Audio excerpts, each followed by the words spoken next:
everybody. Welcome to Rock and Roll Shin-Soo, episode number 94. It's good to be back. How are you guys? Oh, it's so great to be back. Excellent. Yeah. Excellent. It's been way too long. So tonight, this is episode 94, but tonight we're actually going to go one number back and take you on a field guide to 1993. I think an important years in our lives as brooding youth, as well as just a lot of stuff going on in baseball. So, touch 'em all, Joe. You'll never hit a bigger home run in your life. These were the words of the late Tom Cheek, the longtime voice of the Toronto Blue Jays, after Joe Carter hit a World Series winning home run off of Phillies reliever Mitch Williams in Game 6 of the 1993 World Series. This made the Blue Jays back-to-back series champs, the only team to accomplish that feat since the 1970s. That is, other than the 1998-2000 Yankees. But fuck the Yankees. And back-to-back winners was a theme carried throughout 1993 by rock's newest heavyweights. Both Nirvana and Pearl Jam followed their previous massive hits, which, by the way, were still on the charts, with equally acclaimed follow-ups, In Utero and Versus, respectively. But the year was about much more than angst-ridden alternative rock. Hip-hop continued its ascendency, both critically and commercially. After Dr. Dre introduced him to the world, Snoop Doggy Dogg made his own mark with Doggy Style, setting him on the path towards the cultural icon status he enjoys today. The collective of future superstars Wu-Tang Clan released its landmark debut, Enter the Wu-Tang 36 Chambers. Also, rap heavyweights like A Tribe Called Quest, Tupac Shakur, and Cypress Hill all released seminal records that cemented their status in hip-hop history. And finally, Liz Phair and PJ Harvey presented two raw personal LPs that forced the music world to hear their new unflinching voices. So tonight, we give you a field guide to 1993. So I am excited about this. First, we're going to talk a little bit about some of the music that we've discovered since 1993, and then also some of the work that we were listening to back in 1993. I was thinking about this, guys, and there were a lot of good music. A lot of good music came out that year. A lot of it I wasn't listening to in 1993. But for me, that was kind of a time period. It was about eighth to ninth grade, where I started being drawn to a lot of older music. I started that's when my greatest hits CD collection started to grow. With buying Who's Better, Who's Best, and the Doors and Hendrix and all that. But I was fortunate as well that there were a lot of bands, particularly some of the ones that we mentioned in the introduction, that had a big influence on me. Is my taste. But I guess we should start out with. Should we start out with what we liked back then, or do you want to start with the music we just? Okay, all right, yeah. Because let's see, I was 13, Gabe, you were 14, Levi was 12, right? Right. So very impressionable ages, right? Right.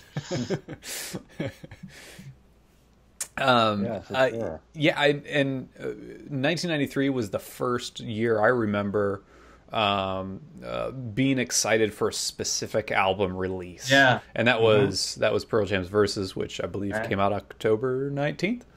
It was a fall release, I remember. Yeah. I think it was. I remember October 19th because that is my sister's birthday.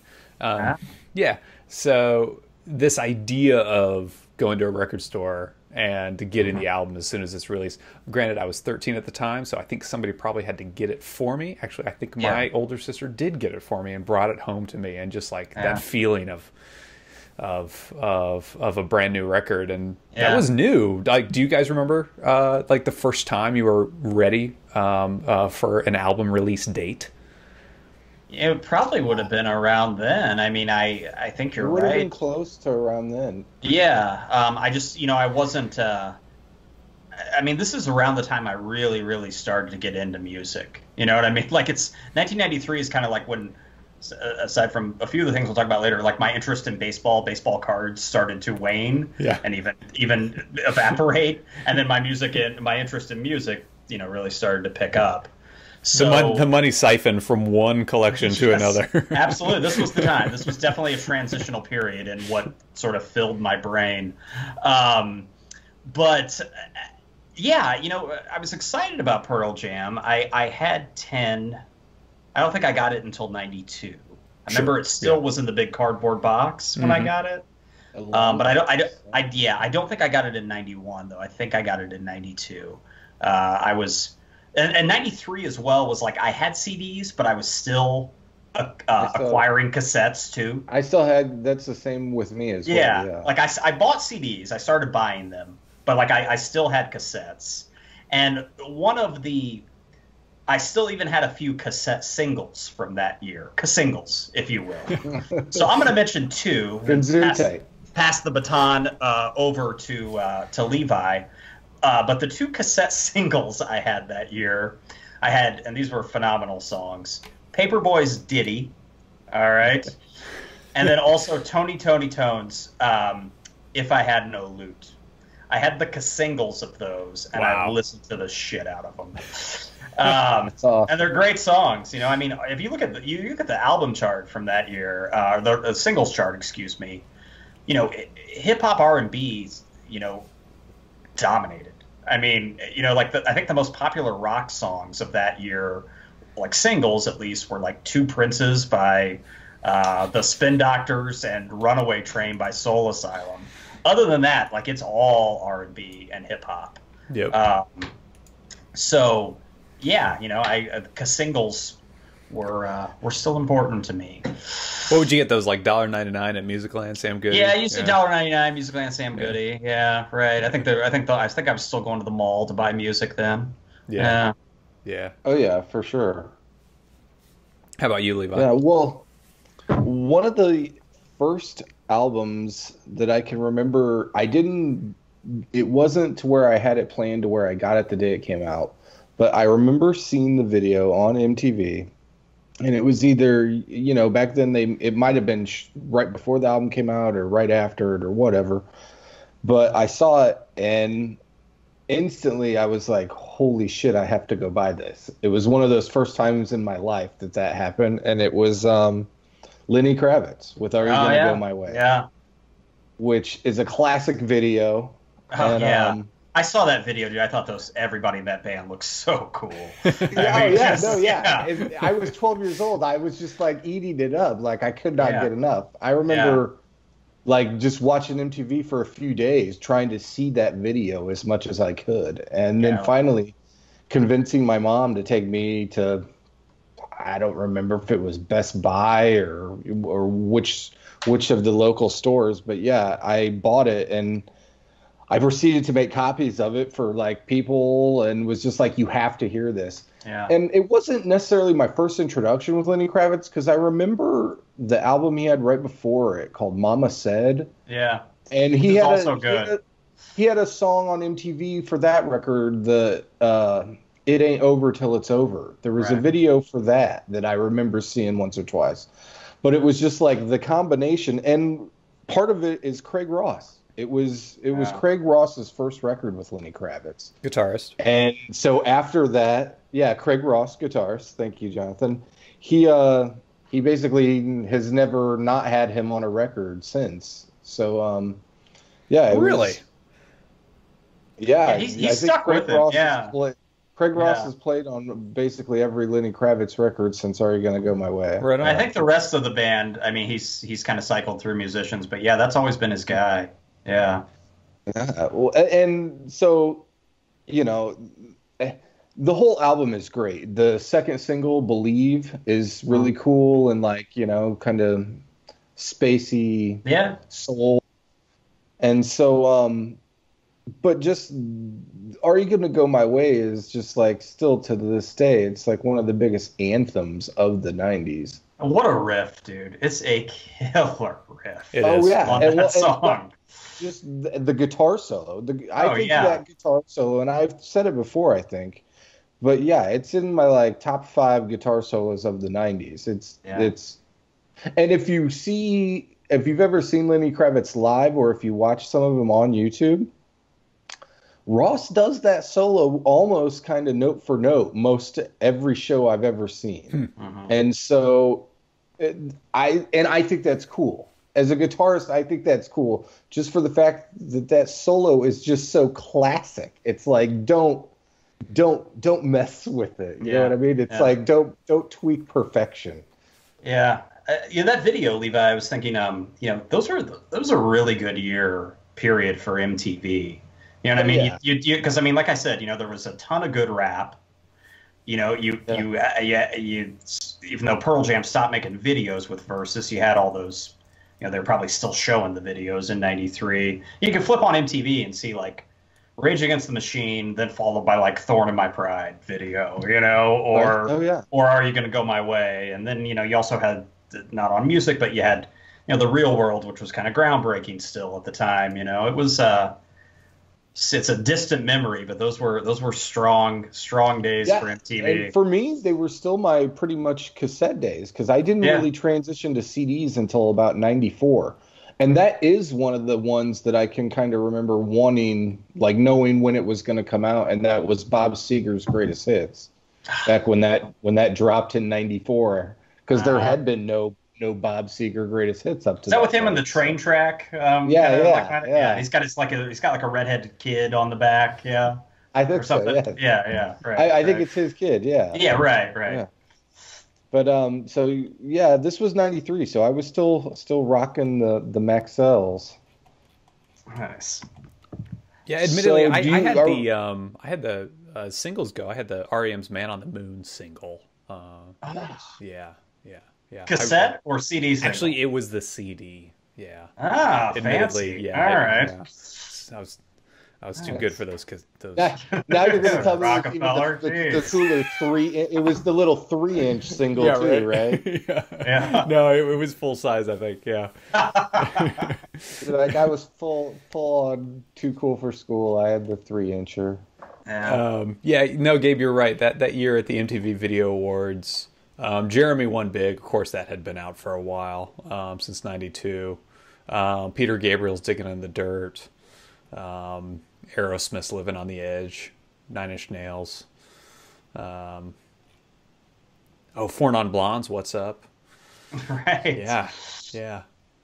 Arrested Development. I always enjoyed Arrested Development. I did too. Yeah. I think at the MTV Awards that year, Lenny played "Are You Gonna Go My Way" and John Paul Jones was the bass player.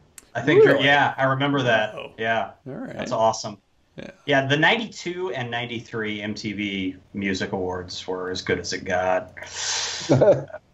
'92, Nirvana played it, PJ, and then PJ and Neil in '93, I think, right? Yeah. Crows played it in '92. They opened it. Yeah. They were like the first band. Yeah. Yeah. Well, it's funny times, man. Heady times. You mentioned one of my next ones I was going to talk about was Aerosmith. Right. And so that was kind of like right when I was getting into them some, because I had a friend who was really, really into Aerosmith. I've mentioned before on the podcast.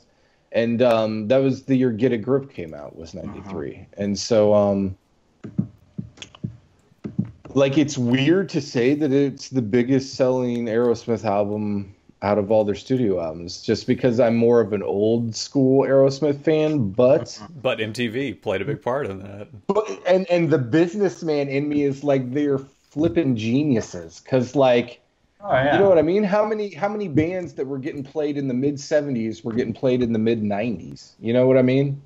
Sure. Let alone they got played in the '80s as well. So like, good point. Their management team should definitely get like pats on the back. But they've had 3 acts, Like I mean, they're a 3-act play, Aerosmith. Well, yeah, and that album has like at least 6 songs that are like pretty much concert staples that they still play. Mm-hmm, sure. It's got "Living on the Edge," "Crying," "Crazy," "Amazing," "Eat the Rich," and then "Fever."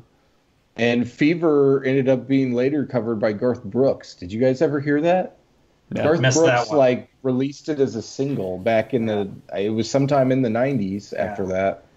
And, I dodged most of his original songs, so I haven't really heard his covers. Was this his Chris Gaines or whatever it was? His rock alter ego? No. Chris Gaines had the hair in his eyes. Yeah. Oh yeah. Yeah, the emo hair. Yeah. Oh Lordy, yeah, that was awful. That was so bad. But no, Levi, you're right. And I remember we would chastise Aerosmith a little bit at the time. Like, don't get me wrong, like I own the record and like a lot of people own the record, but there were a few tracks on there where like, oh man, they kind of like really, they sold out on this one or that one. The songs that are one word, crying, crazy, and amazing. Yeah. Right. Those three could pretty much probably be left off that. But eat the rich rips. Trilogy of present participles there by Aerosmith. All right. Like, I can't remember who it was. I'm pretty sure, like, in an interview I saw one time, it was like Joe Perry or Tom Hamilton or somebody was like, we played those songs because they bring the girls to the shows who are the ones that lift their shirts up during Sweet Emotion. I was like... He had a plan. Like, that's interesting. I would have thought that the mothers that went to the 70s shows would just bring their daughters to do that. Well, that was the beauty of Aerosmith. They like somehow made themselves like relative and hip in like 3 different decades. Yeah. And Steven Tyler's still out there, doing whatever, The Voice or I don't know, some competition show. I remember watching Wayne's World and just being like, that is the coolest thing ever. I want to live in Aurora and have like Aerosmith. Yeah. Did you guys listen to Anthrax's Sound of White Noise? Made a big impression on me at the time. Yeah. I remember listening to it with you. Yeah.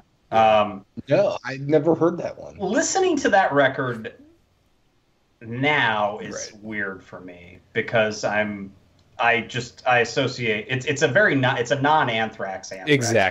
Exactly. And it's a total almost phase shift to accommodate the the alternative sound. Oh, totally. Yeah. But at the same time, I think they executed it well. I ate that up as a 13, 14-year-old.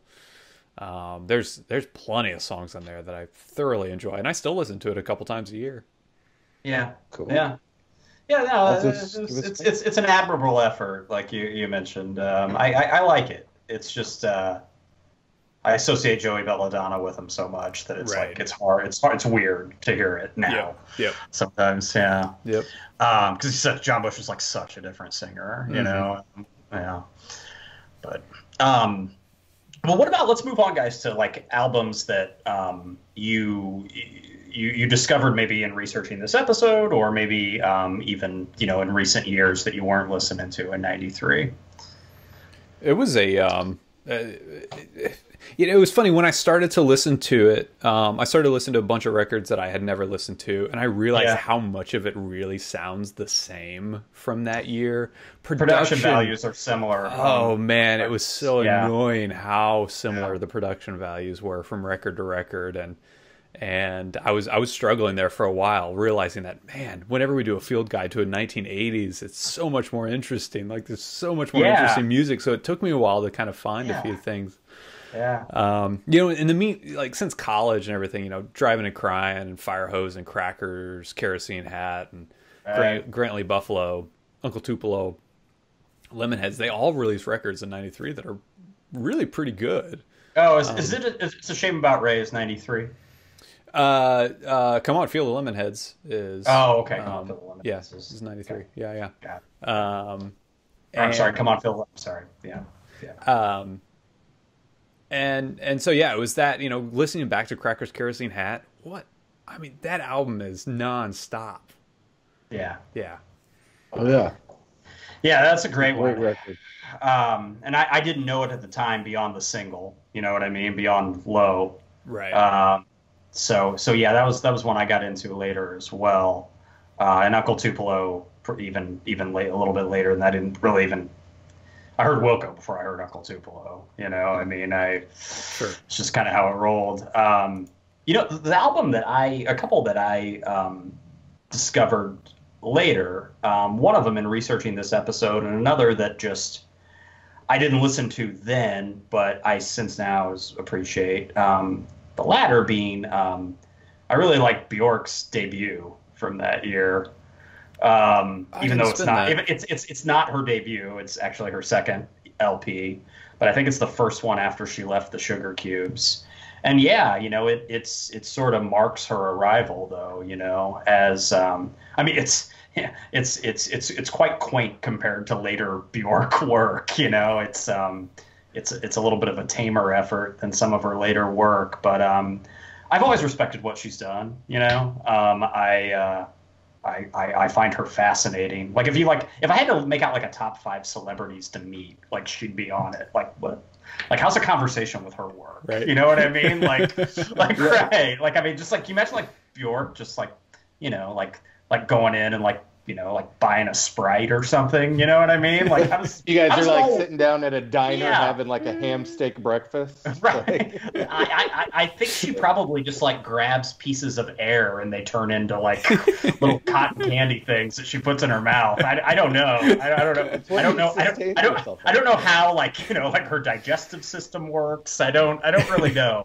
I'm fascinated by her. So she fascinates me. So that one is one that I like. And I think like it really flows well start to finish. So even if you guys like aren't into her, I recommend that record because I think it's really solid and it's some of her more accessible work. And then the other one that I got into recently, it's a guy that I started listening to the Jam in college. I knew who they were, growing up, but they had broken up and so I bought kind of their famous albums, those 3 or 4 that they had that are kind of their canon, so to speak.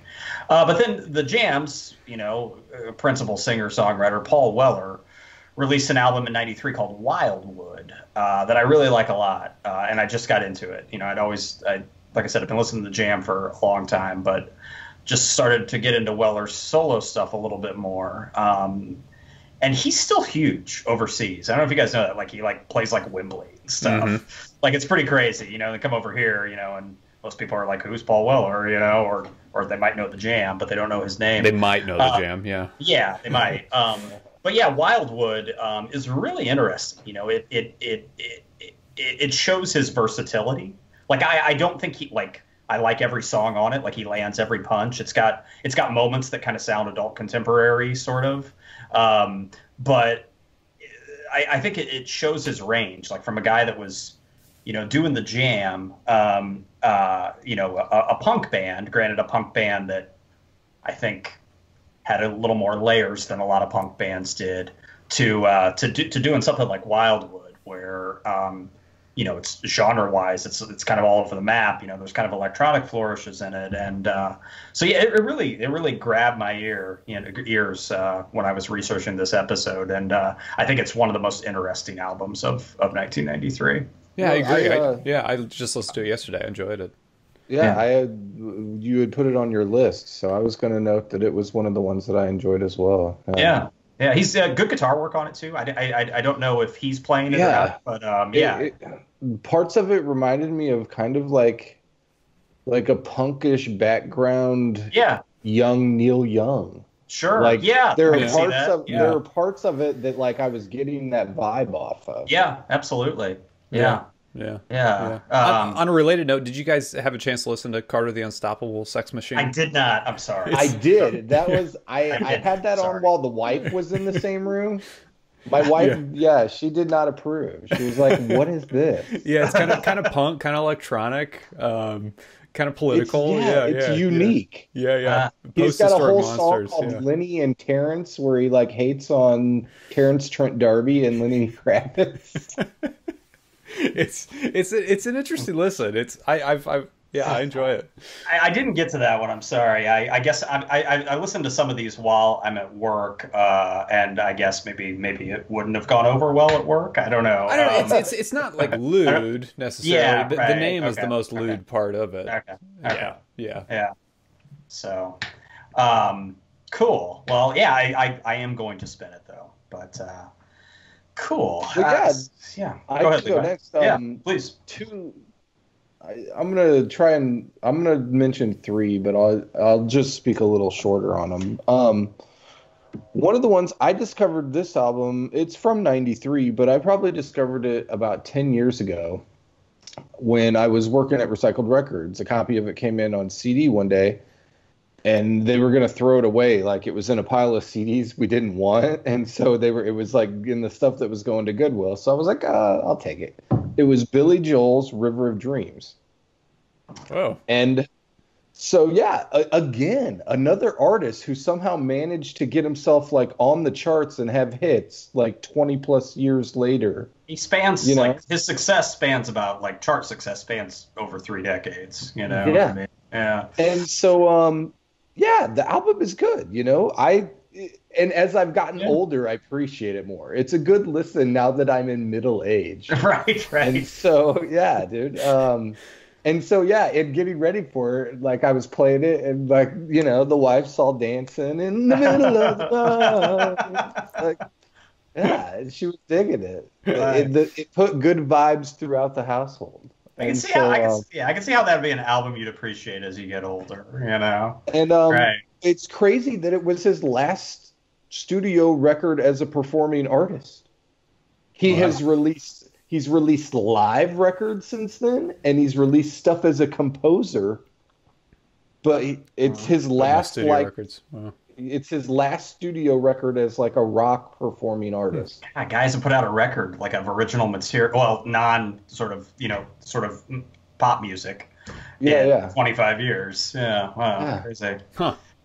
Yeah, and so another one that I had discovered later, kind of the same thing. I came across the CD somewhere because, you know, in the last 10 years now, CDs are basically worth nothing. So it's like you can come across CDs really cheap, like garage sales or thrift stores or wherever. Even like the resale shop, the record store, recycled records, like I remember when it was like the $6 rack of used CDs, then the $5 rack of used CDs, then the $4 rack of used CDs. Now the used CDs are $3. Wow. And so, yeah, you can scan through them and you can find some really good titles. So one I had found a couple years back is the Rod Stewart Unplugged that came out in 1992. Yeah, Ronnie Wood's playing with him on that. It's the first time they'd played together in over 20 years. Wow.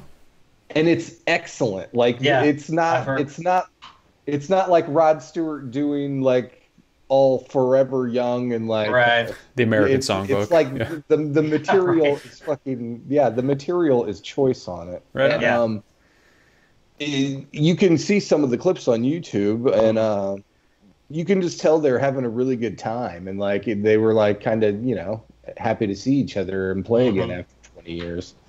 And so I highly recommend that record. It's excellent. And then one that I discovered in just the last couple years is Mazzy Star's So Tonight That I Might See. Yeah. And like, I guess I just didn't hang out with enough like brooding 12-year-old girls in 1993 to where like I wasn't making out with enough brooding girls, or like I would have known about the record. You would have been if you had making out record. with enough girls. Period. Yeah, right. Right. So that album is awesome, and I like the just the tone it sets. Yeah. It's moody, man. As they got called dream pop. Yeah. What I think they termed that. Levi dropping a dream pop reference. I wasn't expecting it. That's a good way to put it. How about Into Dust on that record, man? That song is some haunting shit, man. Yeah. I think I want that song played at my funeral or something, just to like wig people out. I don't know if you guys on the note of that song, and Levi, I'm sorry, I don't want to take up too much of your time. No. So from you, that song Into Dust was kind of sort of, I don't know, at least in popular conscience, kind of resurrected a couple of years ago. HBO had this miniseries called The Night Of. I don't know if you guys saw it or not. It's got John Turturro in it. It's really good. It was like a 6-7 episode little miniseries, right? And they use Into Dust during a scene in it, and it's probably like and it's perfect.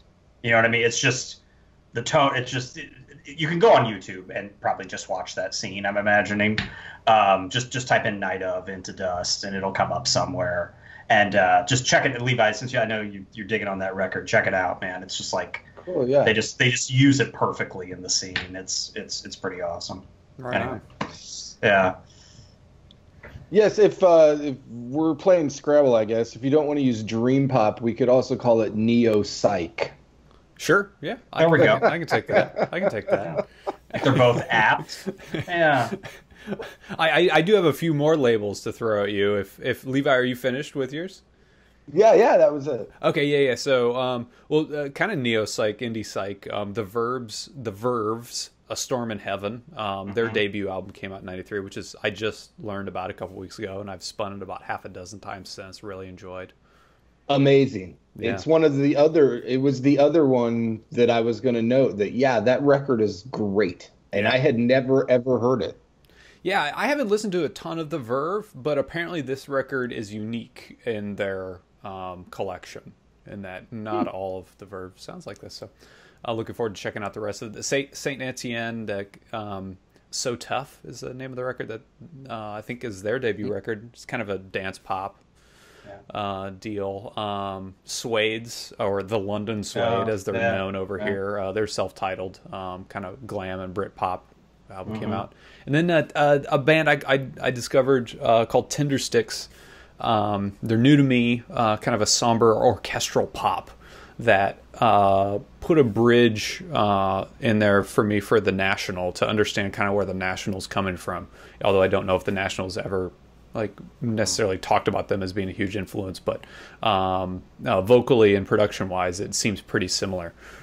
So if you like the National, check out Tender Sticks. Cool. Yeah, the Tender Sticks I thought was really good as well. I liked the guy had a unique voice. Yeah, like total baritone and yeah.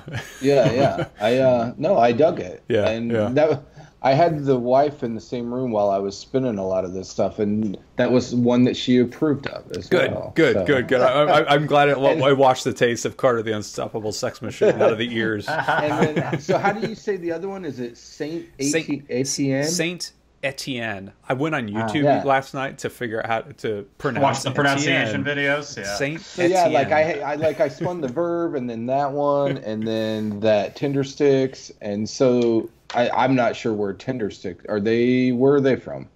I believe they're from Scotland.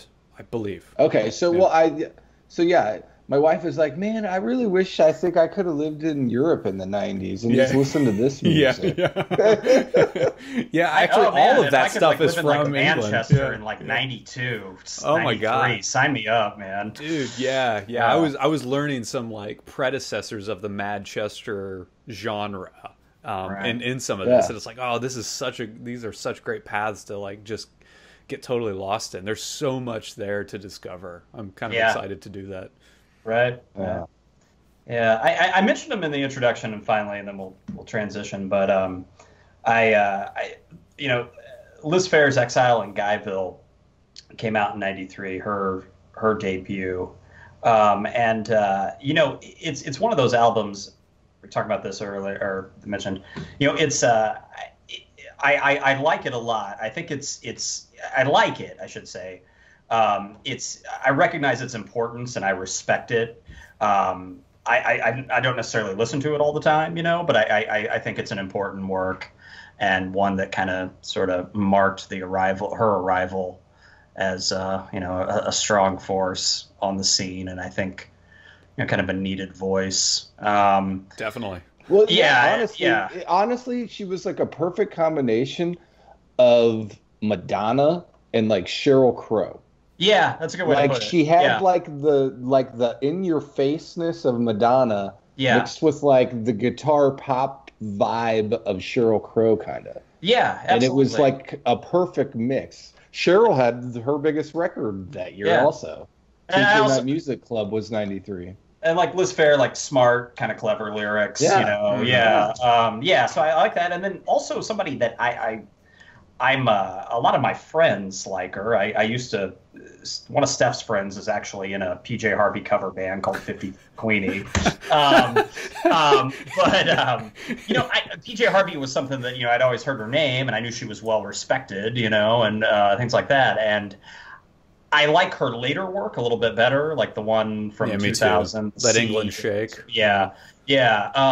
But the album from her album in '93 as well. It's probably an overused word to describe it, but it's really raw and really visceral. But also I think an important LP as well. I've never heard that one. I don't think. Yeah, I don't think it's as strong as her later work, which because I've just recently gotten into her. I like her later work a little bit better, but it's worth a spin, and I think it's something that I don't think there was a lot of like tunes being made like that quite yet. It's got a very stripped down, but there's a lot of feedback, a lot of distortion to it. It's interesting. Right on. Yeah. But cool. Let's move over to the Ball Diamond, guys. In 1993. Yeah, let's make that smooth segue from PJ Harvey to the Toronto Blue Jays. PJ Harvey to Joe Carter. Yes, let's make that transition. PJ Harvey to Kelly Gruber. But anyway, two good-looking people right there. They'd make a. But anyway. Gruber was a handsome son of a bitch. He was. Yeah. This would have been like at the twilight of our collecting days. It would have. It was. I'm looking at 93 Topses right now, and yeah, I remember having them. I remember having some of them. Yeah. When I look through my cards, like there's a handful of 93s. But it starts to drop off. And it's funny watching the videos on YouTube from '93. I saw there were Don Russ advertisements in the outfield at certain ball fields. Upper Deck sponsored the Celebrity Home Run Derby during All-Star Weekend, and you get a sense. It's the dramatic irony of knowing that these companies are spending their money in very ill-advised ways. Yeah, right. The bottom is about to fall out from the industry. Right. Oh, yeah. Yeah, we're really able to sustain those Fleer Ultras, Yeah. Unfortunately, Don Russ had gotten a hold of the Atari Guide to How to Run a Business. Right. And so Don Russ was like, we'll just make more cards than there are kids. Yeah, right. You know what I mean? And so, yeah, it was just like, yeah, they just printed themselves into oblivion. Yep. Yeah. One of the things for 1993 in baseball for me, guys, that was really, I was excited about it, was the arrival of two new teams. We had never seen that before. Yeah, within our lifetime, the most recent team was the Mariners, and they came in '77. Wow. Prior to the arrival of the Marlins and the Rockies in '93. So yeah, I remember being I wasn't necessarily a fan of either franchise, but I was excited. I was genuinely opening day. I was like, wow, man, we got two new teams, and then they sucked, But this was I thought it was really cool, and their uniform colors could not be, this very emblematic of the era. Definitely. Completely. Yeah, the teal and sign purple. of things to come. Yeah, I mean the Rockies have kind of mellowed the purple, and it's you think of them now as a purple baseball franchise. And black. They've kind of made it work, But yeah, those first year Marlins caps and shirts. Whew. Holy smokes, man! Yeah. Yeah. Well, I was looking too, at the lineups for those teams. I looked at kind of the opening day rosters and some people that came onto the team a little bit later in '93, and even though both teams finished in sixth place respectively, Galarraga was on Colorado that year, and he hit 370. Yeah, big cat, man. Absolutely. Yeah. So that's one bright spot. I got to see him play. And it was against the Braves with McGriff. So it was like. It was one of the only games I ever went to where it wasn't one of the teams I was a fan of. Yeah. Oh, really? That's when they're still playing at Mile High, right, Levi? Yeah, it was Coors Field had not been built yet, so it was at the old Mile High. And yeah, it was like, football lines and a baseball diamond. That's got to be weird, to watch that, it's just because that's a place built for football. So it was funky. There was a whole section in the outfield where it was just like nobody was sitting up in the one area. Oh, really? Oh, wow. Yeah. Wow. I'll quiz you guys. Hopefully you don't have the baseball reference page in front of you, but who was the Marlins starter for their first game? I'll give you a hint. He's a guy that looked like he was about 85 years old. I know this Charlie because Huff. very good. You got it. I watched the first 5 minutes of the broadcast today, shamelessly. It's on YouTube. You can watch the entire first game. Yeah, they won. They beat the Dodgers. The ump, Charlie Huff was, of course, he's throwing knuckleballs in the top of the first. The ump, if Huff just got at the plate, the ump was calling a strike like before he was like Leslie Nielsen, like before he even like crossed the plate. He's like strike. He was totally pumped up. was breaking about 51 miles per hour there. Yeah. Oh my God. Yeah, I mean that guy got to put that on his resume for the rest of his career. He's like, I was the ump at the first Marlins game. Oh man, yeah. You should check out the first 5 minutes of the broadcast. But they played at Joe Robbie Stadium, the Dolphins Stadium. So, all right, yeah. Both franchises had to go play in football fields. Yeah, it was still fairly common in the early 90s, you know. The city hadn't gotten the public to build them a stadium yet, basically, in both held towns. hostage quite yet. Yeah. Yes, so I was really excited about that. You know, it was really just it was new. You know, like you said, Go ahead. I was going to say, we mentioned the colors. I will say the Rockies got the longer straw on that one because at least like black and purple and silver are somewhat kind of timeless. Like bright teal. You're always going to be like, that's 1993. Yeah, I felt like every Mercury Topaz car like had that color around them. You know, you always see it on like a Mercury or an Escort or a Sidekick. Yeah, definitely. So yeah, I'm just rolling down the street in my Sidekick with Jim Eisenreich. Dude, but it's crazy. He was actually on the Phillies that year, so I'll talk about that later. It's crazy to think though that the Marlins would win the World Series in 4 years. Yeah. 4 years. Both franchises experienced success pretty quickly. Yeah. The Marlins one was a joke, you know. I mean, it was just of course, but they did it. Yeah, they did it though. You're right. Yeah, that was a Jim Leyland team, right? Yeah, Leyland smoking heaters in the dugout. Right. Yeah, but yeah. So I was excited about that. I don't remember. I don't know if you guys remember this as well. I remember. I think I had the card. Walt Weiss was on that inaugural Marlins team. Right. Oh yeah, Benito Santiago. Post days. Yeah, Benito. Yeah. Junior Felix. Yeah. Do you guys remember? Now, I believe this guy was second in the league in steals that year for the Marlins. Chuck Carr.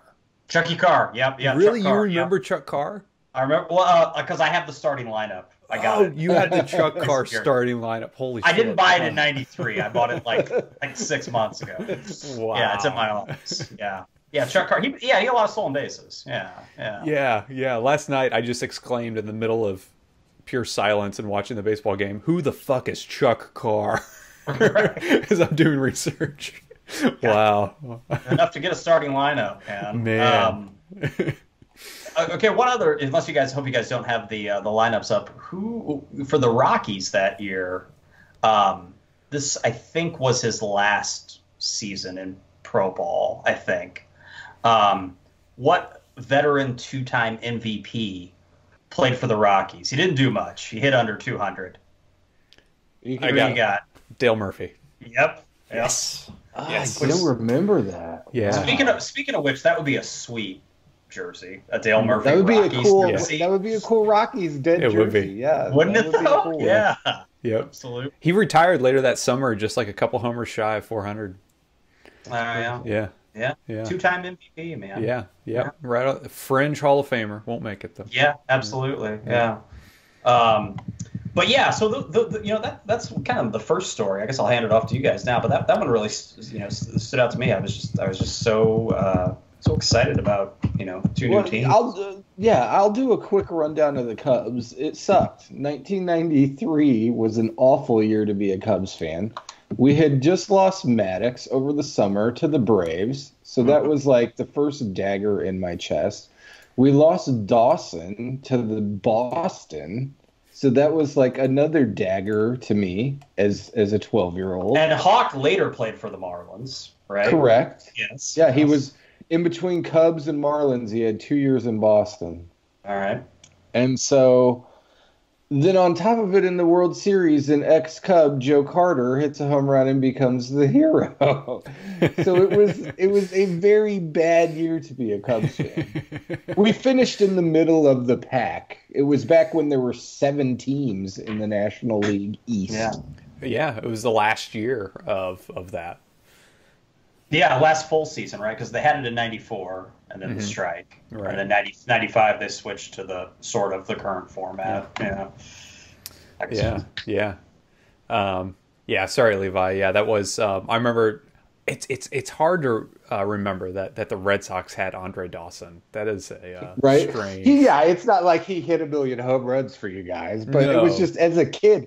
As a kid, I remember it was like, oh, we lost Maddox and we lost Dawson. It was like, what the hell's happening to my team? It's just the weirdness of seeing iconic players in uniforms that they're not associated with typically, Well, like Colorado and Florida got teams. Were there other finalist cities for expansion that year? There were, and there were some obvious ones, like Orlando and Tampa and Washington, D.C.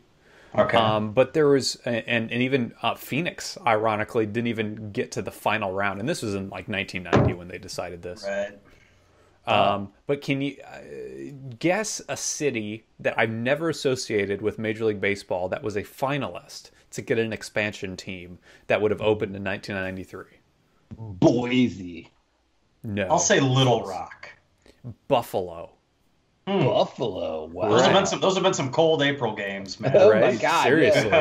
Yeah. Buffalo had a really strong minor league team that they would top like 1.1 million in attendance, which was more than a lot of major league teams were getting on an annual basis. And so they put forward they were going to be the Buffalo Bisons. And Mario Cuomo and Larry King were part of their team. The ownership team? Okay. Yeah, or their delegation ownership. I don't know which is which there, but yeah, Buffalo, go figure. No kidding, huh? Wow. The Buffalo Bison. It's like the Red Rouges or the same word twice. Right. Did they the Los Angeles Angels? Yeah, right. Weird. Did they make like a logo or anything? I mean, I assume I didn't see assume they had something. Yeah, I mean, because they have their minor league team there. I don't know. I'd have to look it up. I was looking for the Orlando team because they were going to be called the Sun Rays, and Orlando tried to put themselves ahead of everybody else by already having a logo and a name, and they were going to, ironically, going to be called the Sun Rays, which is, of course, the Tampa Bay expansion franchise. Eventually became the Devil Rays. So that was funny, but I couldn't find a Sun Rays logo, even though they claimed that they had it ready to go. But so what could have been? So in July, Levi, the aforementioned Fred McGriff, he was traded to the Braves, right? Correct. Yes. So McGriff was, go back to 1990. The Padres sent Joe Carter and Roberto Alomar to the Blue Jays for Tony Fernandez and Fred McGriff. That's like a blockbuster, right? Yeah, right. But this is what the Padres did in '93. They then sent McGriff to the Braves for somebody named Vince Moore and two supposed baseball players named Donnie Elliott and Melvin Nieves. Yeah, Melvin Nieves. Yeah. Anyway, sorry. No. So it was like 4 no-name guys. Is basically who they got, right? Nothing. Yeah. So McGriff shows up to Fulton County Stadium. The day he shows up, there's a huge fire in the press box at Fulton County Stadium. And there's YouTube footage of this serious fire going on while the guys are on the field just taking batting practice. And at the time, the Braves were about 9 back of the Giants, who were just like red hot. that Giants team that year. Oh yeah, that really night they delayed the game just a couple hours, and McGriff played in the game that night against the Cardinals and hit a big home run in the 6th inning to complete a comeback against the Cardinals, and the Braves went 51-17 the rest of the way and stole the division from the Giants on the very last day of the season. The Braves won 104 games. The Giants won 103 games and missed the playoffs, winning 103 games. And they quickly the Giants owner quickly ratified the wild card agreement for the 94-95 season. It's interesting. That was the NL West, like geographically, like Atlanta, San Francisco. Yeah, right. The divisions were so goofy. They were jacked, man. Yeah, you talk about the Braves catching fire. Were those residual embers that were coming from Andre Rison's house when Lisa Left Eye Lopez lit it on fire? I don't know if that was 93 or not. I don't know. I'm just good reference though. That's nice. Oh man, I gotta mention the guy, one of the big studs, and I remember at that time I was about trying to find his cards, was Cecil Fielder. It was during the heydays of the Cecil. Yeah. And so he was hitting like 50 home runs a year. And he had like 2 of the 3 longest home runs of the year. He hit one like almost 490 feet. Did you, Levi? Did you see that in the YouTube compilation video? Yeah. So did you see the cutaway to Prince Fielder, to like a 7-year-old Prince Fielder? Yeah. I did. A 7-year-old Prince Fielder who weighs like $150. He's a little chunky, but Prince could have hit one to the warning track at that age. Probably, yeah. Prince Fielder looking like a little version of Rerun from What's Happening. So anyway, I mean, God bless him. Yeah. That he put it to use. So definitely. Well, and like the greatest thing about him was it was the classic white Detroit uniform, and he was so big. He just had like the classic huge Babe Ruth look. He was putting them on the roof of Tiger Stadium. Oh yeah. It was ridiculous. Yeah. Speaking of homers, Griffey hit homers in 8 straight games in July of '93. Nice. Yeah. And then the Blue Jays, of course, on their way to their second consecutive World Series, they acquired Tony Fernandez from the Mets and Ricky Henderson from the A's in midseason trades. Tony Fernandez had 4 stints with the Blue Jays, which is really strange. Damn. I thought that was a cool move, though, because Tony Fernandez was with the Blue Jays for like so many years to begin his career, like at least 10 years. And then they trade him, and then all of a sudden they're in a race to win a World Series. And so they bring him back, and he gets to win a World Series. That's pretty awesome. Yeah. I'd imagine his run with them probably would have started in the 70s, right? Like when they were an early team, Yeah. I mean, Blue Jays have only been around since like the mid 70s, I think. Yeah. So, And then Jim Abbott threw a no-hitter, right? Was that when he was on the Yankees, right? Yep. Yeah. Yeah. Okay. Yeah. So amazing. Awesome. That was always. Yeah, always. Obviously, these are words that get thrown around with the guy a lot. Heartwarming story. And all of that. But it's just I was really excited when the White Sox got him because I think it was after that, but we had him briefly. One of the many veterans, that we acquired for brief periods. Yeah, and McGriff ended up on the Cubs for a stint for a while too. Yeah. Who else did the White Sox have that year, Gabe? In '93? Well, let's talk about that. I did not remember this until I looked at the lineup. We had Ellis Burks that year. Really? I totally had forgotten that. I vaguely remember it now, but yeah, dude, we had Ellis Burks in '93. Wow. We were his second team. We were his first team after the Red Sox. No kidding. Yeah. So that was interesting. I have to admit, I totally forgot that we had him. Yeah. So the White Sox really, it was one of our best years. It was kind of the culmination of kind of the rebuild that started to take off a couple of years earlier. You know, when Thomas and Ventura and Cy Young winner Jack McDowell came up. So yeah, you know, it was a fun team to watch. I think it was Fisk last year in baseball as well, 93. So, you know, Karkovice was kind of the full-time catcher, I think, at that point. And then also other veterans that we had that year. We had Steve Sachs briefly. Nice. We had him in 93. Kirk McCaskill and also Dave Stieb were on the White Sox in 93. Whoa. Yeah, you know, all guys kind of, Steve sort of passed his prime, and I think I assume we were using him out of the bullpen then, I would guess, unless maybe he was making spot starts. But, you know, obviously it was Blackjack, the pitching side. I mean, Blackjack's year, you know.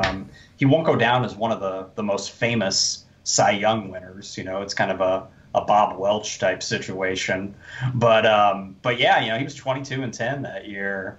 And he was the man, you know. And then we had Alex Fernandez in the two slot, and you know, right after following him, and Alex Fernandez like won 18 games that year. So yeah, you know, and then Jason Beret had a great rookie year. Oh yeah, Beret. Yeah. You know, he was like 12-5 or something like that. So yeah, and then rounding it out with former Dodger Tim Belcher as the number 5. So yeah, you know, our 1 through, and then we had Wilson Alvarez at number 3. So like you know, it was a good rotation. And then also one other veteran we had that year, we had him previously in the late 80s, but Ivan Calderon came back, and that was his next baseball. Yeah, so we had a lot of guys that, you know, were more famous for playing on other teams. That'd be a cool dead jersey to rock at Comiskey. Show up with a Calderon jersey. Yeah, you know, I agree. He still passes the test, although he did play for us for a couple stints. I mean, most people associate him with the Expos. But yeah, you're right there. Although I kind of want to get a Dave Stieb White Sox jersey now. But yeah, you know, it was a great squad. I mean, my grandfather passed away that year, so it was kind of a special year for me that they did well. Because he's the one that introduced the White Sox, so he passed away. He passed away that spring, and so yeah, so 93. Yeah, I always remember you had in your room that little Nellie Fox statue. That he gave me. Yeah. Oh, really? Cool. So, but yeah, you know, we're no match for the Blue Jays that year. And I mean, just even with all the talent we had, you know, it's just they were too powerful. You know, Thomas obviously is first of 2 MVPs, and just, you know, the monster years of the 90s for him, and Ventura was a star, and Guillen was still great, and you know, Lance Johnson in the outfield. So yeah, it was a good squad. I mean, it's one of the more memorable White Sox teams growing up. Yeah, so enjoyed it. Right on. Just didn't have enough to get over the finish line. You know, it was exciting to be there in the playoffs. We hadn't been to the playoffs in 10 years. So I was thrilled when it was happening. Remember watching all the games. Your first pennant race. Yeah. I was watching all the games. I went over to my grandma's and watched all the games. Really? You know? Awesome. Yeah. Oh yeah. But yeah, just not enough. You know, not enough to get over the hump. Yeah, no, you would need, another 13 years to do that, 12 years. I would need that, 12 years, 12 more years, and we'd get there, yeah. But that was close. That was a taste, at least. Mm-hmm. Yeah. I had another 22 years to go. Right. So, 23. But yeah, you know, it was good times. Another team I want to talk about, you know, I was talking about teams I remember from that year, and even though it was the Blue Jays year for a title, and you know, my White Sox were good.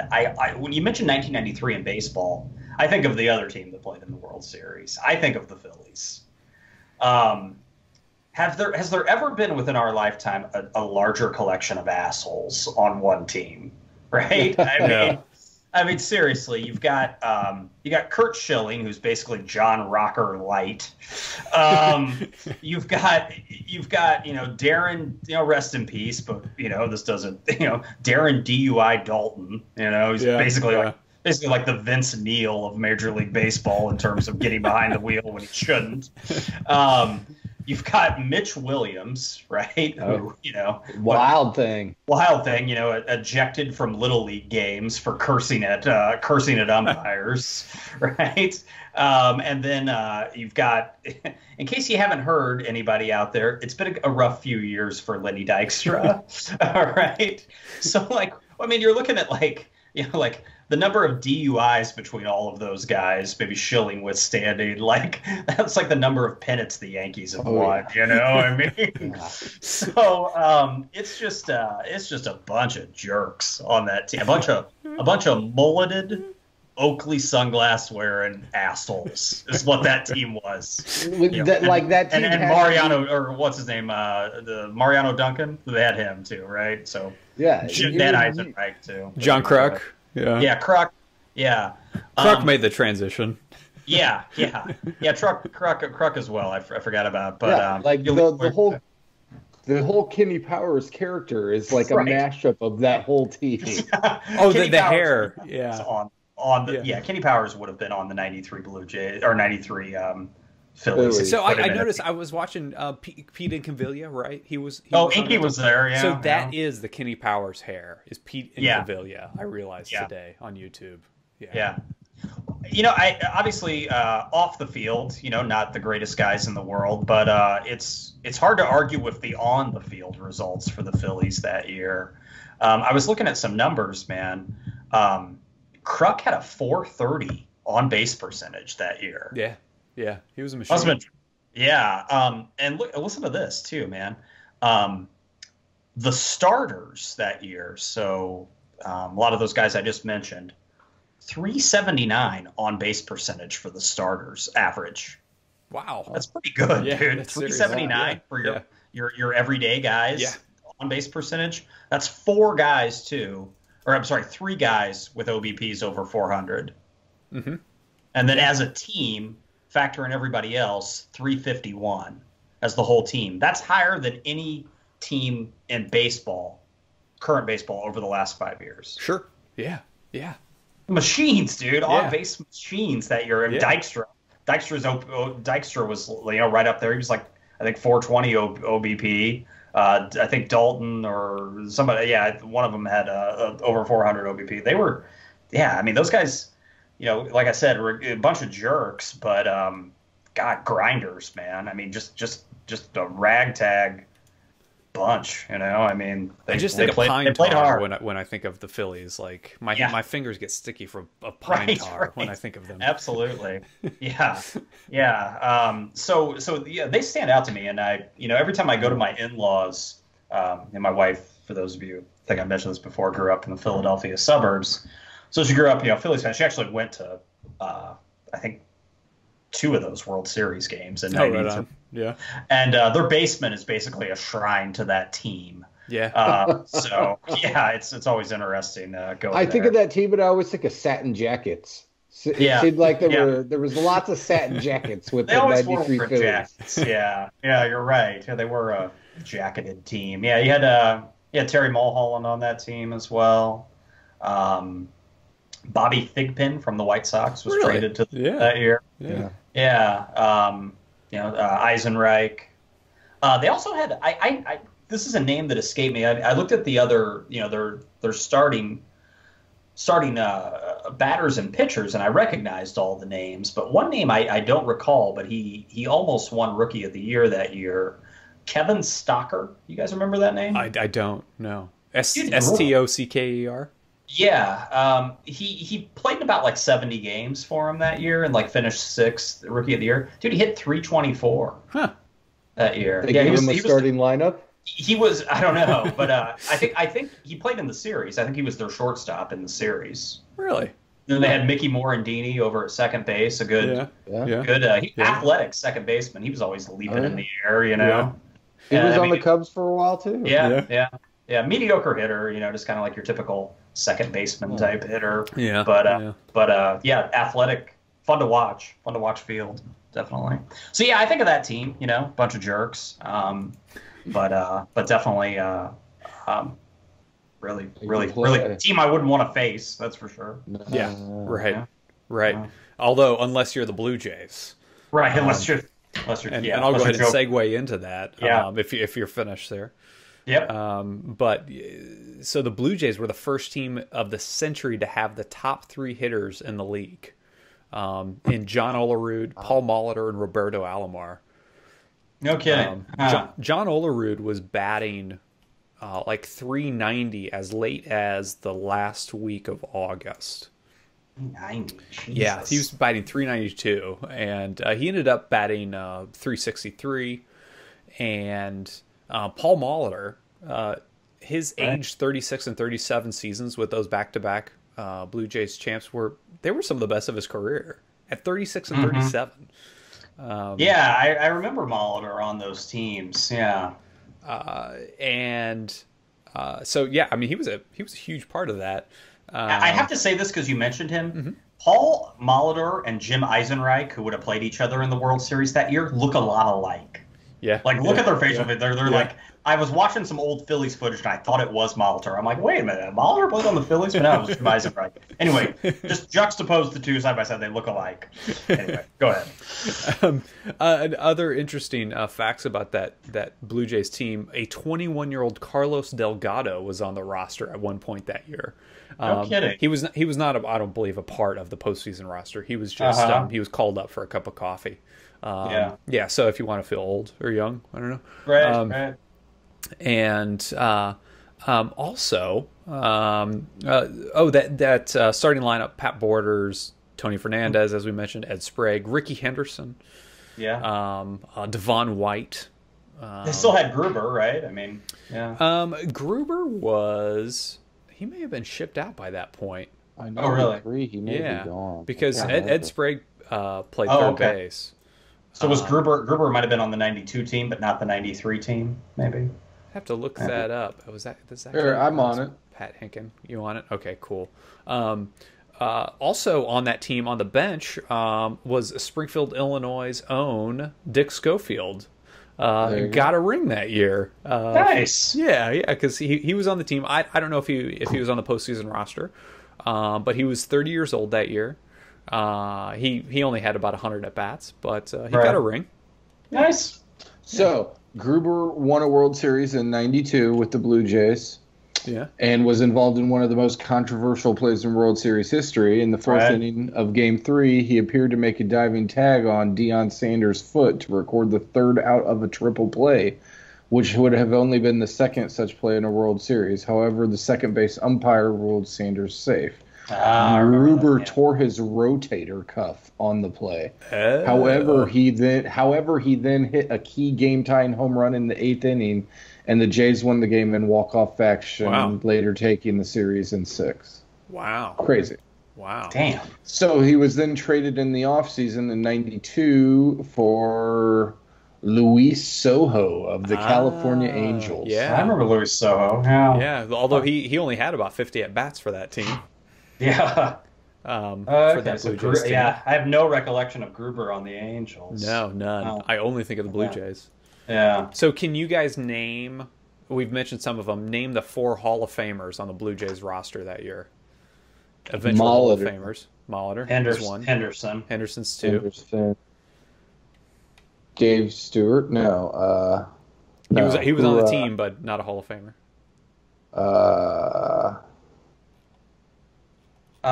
Is Carter in the Hall of Fame?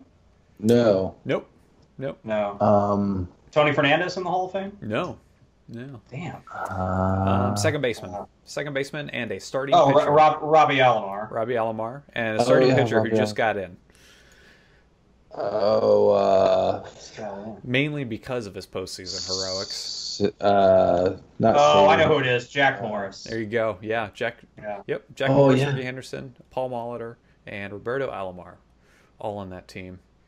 Although Jack Morris was garbage that year in the regular season. I was going to say, he didn't pitch too well. Yeah. That rotation was Juan Guzman, Pat Henkin, Todd Stottlemyre, Dave Stewart, Jack Morris. Wow. Jack Morris was 38 at that point, so cut him some slack, I guess. Although he's an asshole, so I won't. Yeah, right. All right, so Levi, I do have one more bit of trivia here, and you kind of touched upon this. Joe Carter played the majority of his career in Cleveland and Toronto. Can you name any of the other 4 teams he played for? Yeah, well, Cubs. He started his career as a Cub. I totally forgot that. And then who else? Did Joe Carter play for the Marlins? No, he did not. It's a good guess though, because so many people played on like the '97 Marlins that they were ready to bring in names. Yeah. It's a valid guess. West Coast. Did Joe Carter play for the Yankees? No, he didn't. I think I know one. Okay. I'll give Levi a lifeline here. I think he played for the Padres. Padres, Giants, and Orioles as well. Yeah. Orioles. Oh wow, I have no recollection of the Orioles. Right? Yeah. Yeah, I don't think it was a long stint with the Orioles. It may have just been like a half a season as I let this page load. 85 games with the Orioles at age 38. And then he was shipped over to the Giants mid-season. So, yeah, and that is your 1993 Toronto Blue Jays. Nice. World Series champions. Right. Yeah. So and there was one bit of rock and roll Shin-Soo crossover in the off season that occurred. Gabe, I'm sure you remember. I think this. I know this. It was the only time. It was when Vetter would wear a Sox hat occasionally. Yeah, he wore it on SNL. Yeah, he wore it on Saturday Night Live. So, but yeah, that was. Jack McDowell, Blackjack, Cy Young winner, and Vetter got in a fight in New Orleans, right? Not with each other, but together. Yeah, they were on one side, and they were fighting some other guys. Right. Yeah, and McDowell got knocked the fuck out. Like, apparently McDowell hit his head on a tire or something outside, and got knocked out. But Vetter was arrested, and because supposedly he started it, and who knows why. And because Pearl Jam was in town for 2 or 3 dates in New Orleans, and I managed to find an article about this online that was like 20-year retrospective on this happening, and this dude wrote about it, and the dude said that that Vetter actually showed up for his court appearance a couple months later, even though he didn't have to. Like, a lawyer could have taken care of it, and Vetter showed up in a jacket and slacks, and the judge dismissed the case. With Vetter as the defendant because the prosecutors were just like some, I don't know, white trash or something. And Vetter was apparently disappointed. He didn't even get a chance to tell his side of the story. But McDowell wasn't there, I don't think. But yeah, I wonder if Vetter and McDowell still hang out. And then McDowell too, had is a musician as well. Stick Figure, right? That was the name of his band? Stick Figure, yeah. Oh, God. Yeah. I know that. Yeah. Well, anyway, good times there. Nice way to close it out, Jonathan, with our kind of two worlds colliding, literally colliding with other fists colliding with. Yeah. I'd like to think it was Dykstra and Dalton that they got in the fight with, but anyway. If you guys also want some reading material, Darren Dalton wrote a book on metaphysics as well, and I guess it's pretty out there. So anyway, okay, all right, yeah. It's former Marlin as well, former Marlin. Yeah, right. 97. That was his last year. He was on the World Series team. But anyway, want to remind everybody, you can check us out online at rockchew.com. You can find all of our previous episodes there, as well as links to fun stuff. You can follow us on the Twitter and the Instagram at rockinchew. That's rockinchew, as in David Need. That's an N, the need for speed. The Rockies' first ace. Well done. Yeah. So you can find us on Instagram and Twitter at Rock and Chew. You can find us on Facebook, and you can, like I said, you can listen to us on iTunes, YouTube, or any of your favorite podcasting apps. So until next time, we will see you. Go crank up some music from 1993 and bust out that teal Marlins hat. So until next time, we'll see you. Take care. Have a good night. Peace.